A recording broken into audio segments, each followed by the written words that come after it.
É importante para ilustrar e em próximo gráfico me quer pone 13 vista de lo qual é déficit presupuestário de país arriba um período largo, é decir, de 2010 está em momento não aqui caminha não está, aqui um gráfico que também está em lo qual está nota aqui não, naias nota que está word apresentar no parlamento, para assim por dar vista para por mira e déficit não que o país Aruba a corre desde 2010, caminha com Botawak com eta corre de quase 200 milhões de florim e depois de 6 tá bem que déficit queda cresce até que tá vai na 2014 na 444 milhões de florim e não tá caminho ora não Aruba tá vai tá conhecer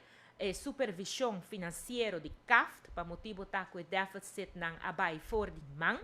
já ora não Botawak com déficit não tá queda Baudi 200 milhões de florim, até que nós chega na 2019, caminha país Aruba está conhecer um surplus chiquito, já 4 milhões de florim,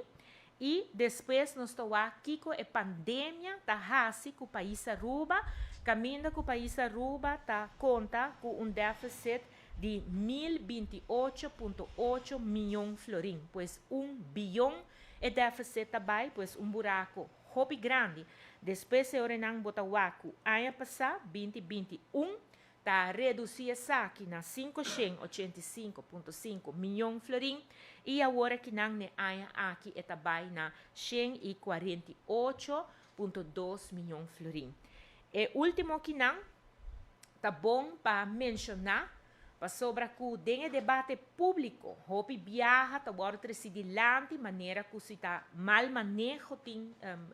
financeiro na país Aruba, que está riba no último tempo não aqui, de qual está vira déficit não grande, pero me quero se nós por ilustrar rato a trobe, lo qual que está déficit não presupuestário de último ano não aqui, vou por mire ora e não com trabalho sério a guardo assim para assim ordenar por a criar surplus na 2019 caminho que tal tem surplus mais grande para mirar na 2020 pero para por mira a magnitude de lo qual que a pandemia está com finanças públicas de país Aruba caminha que botawak buraco de que está corre de 1 bilhão, 1.000 milhões e de qual está bom para trazer cerca de 1.000 milhões aqui não 720 milhões de florim abai para ajudar comércio com subsídio de salário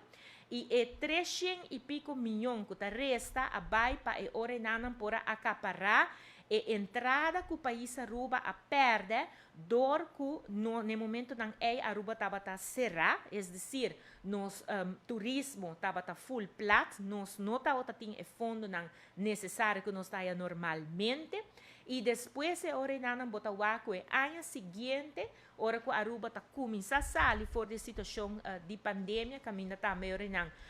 botawaco que está presta menos placa que a economia está começando a drei pero não suficiente ainda que nós temos tour e entrada não e pensei ordenaram ora tá saca e conclusão robes que tem mal manejo e que alaga turcos vai manenta bisa panang conta essa aqui não a suceder de governação aqui nem promete pandemia nem durante a pandemia e nem agora que não tampouco que está trabalhando com seriedade que Aruba está recuperando dessa aqui